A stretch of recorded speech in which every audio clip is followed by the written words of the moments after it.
An Obama appointee in the federal government says he was marginalized and even threatened by his superiors simply because he tried to raise the alarm about classified information that resided on Hillary Clinton's private email server. Our Catherine Herridge has that exclusive tonight. There was personal blowback to me, to my family, to my office. Few people know more about the Clinton emails and the fallout than Charles McCullough, the former internal watchdog for the U.S. intelligence community. What should the American public know about those 22 top-secret Clinton emails? I've heard people say this is overblown.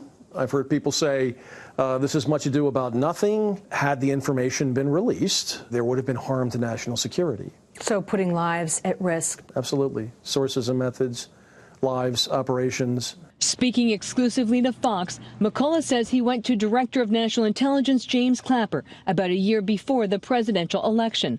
The intelligence agencies had just found their classified information in the Clinton emails.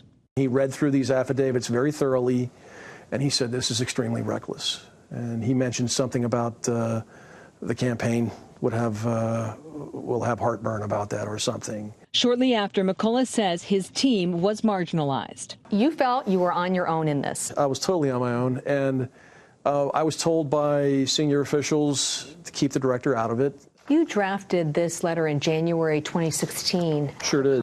In the letter, McCullough told Congress that emails beyond top secret passed through the former Secretary of State's unsecured personal server. All of a sudden, I became a shill of the right. I was told by members of Congress, be careful, you're losing your credibility. There are people out to get you. By February 2016, Clinton campaign emails released via WikiLeaks suggest McCullough was a target. I think there was certainly a coordinated strategy.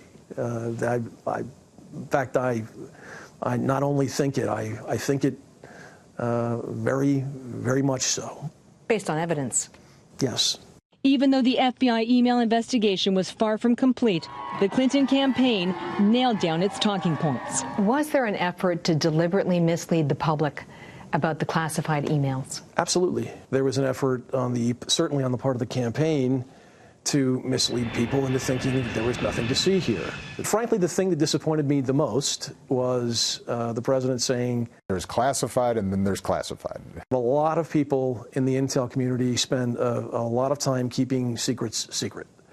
And to sort of inject that sense of confusion into people, I don't think was altogether responsible.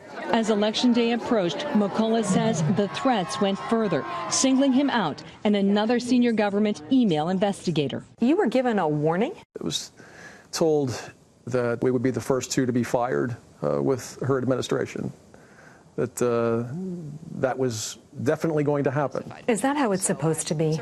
No, I was, in this context, a whistleblower. I was explaining to Congress, I was doing exactly what they had expected me to do, and all of a sudden I was the enemy. More than 2,100 classified emails passed through Clinton's personal server, and to this day, no one is accountable. If you had done this, what would have happened to you?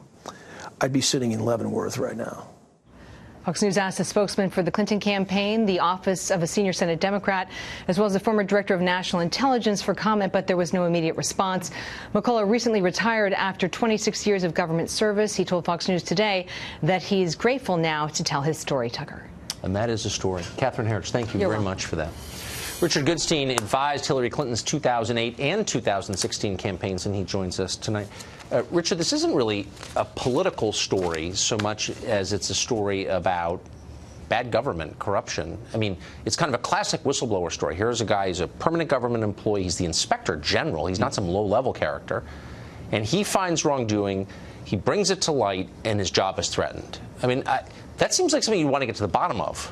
So the predicate for your question, finding wrongdoing and so forth, let me tell you why I take issue with it. I will take serious issue the minute that you look into a real threat to national security, which is the president taking the Russian foreign minister and ambassador in the Oval Office, shooing out U.S. press, inviting in Russian press, and disclosing to them top secret information that did disclose where Israeli assets were dealing with Middle East agents. That's when I will take this whole thing seriously, because we know that happened.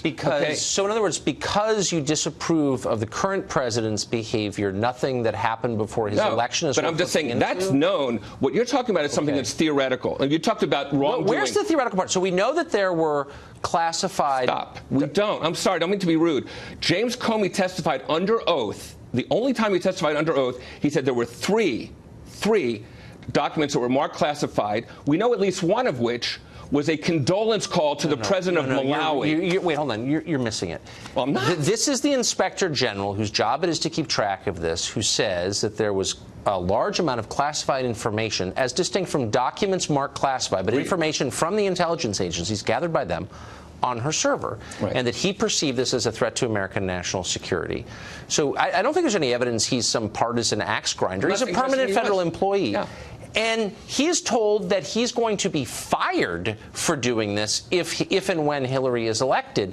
That's why we have whistleblower statutes, to protect the freedom of people like that to tell the truth, so our government doesn't become third world. Yeah. Does that make sense? I'd love to cross-examine him and these people who said that they were in a position to say for sure that he was going to be fired. That sounds like the kind of thing that, you know, at the end of an administration you kind of are fearful of. But again, this all will be taken seriously when the 6 people in the Trump White House, from Bannon, Trebus, who use private emails and private servers, are kind of examined. Is it really as simple as partisan tit for tat? I mean, by the way, I would say that if there's ever found to be classified material on a private server operated by a current White House employee, I'll be the first to jump on him and say, you can't do that. That's illegal, by the way. But now that you've said that the Russian government was trying to hack, you know, are the greatest threat we face, trying to hack into computers in this country, private and public, it doesn't bother you at all that there was classified information on Hillary Clinton's unsecured private server? I mean, I'm serious, actually. No, as a literal matter, the State Department server was hacked by China and Russia. We know that. That's a fact.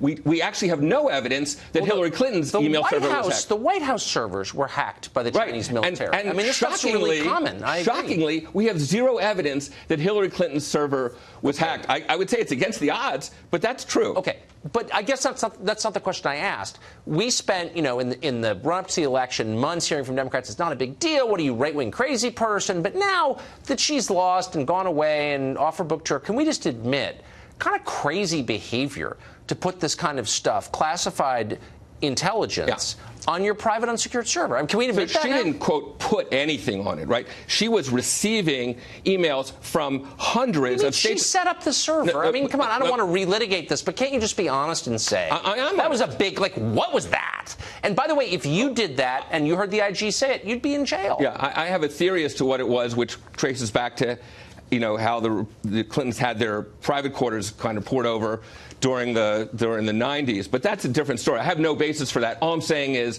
that I don't think she was reckless. Okay. She certainly didn't do anything illegal. The statutes either call for intent to disclose or espionage. I don't think her worst critics think she did either of those. Yeah. Okay. I think we'd both be in jail if we did it. But thank you. My pleasure. Game attempt, as always.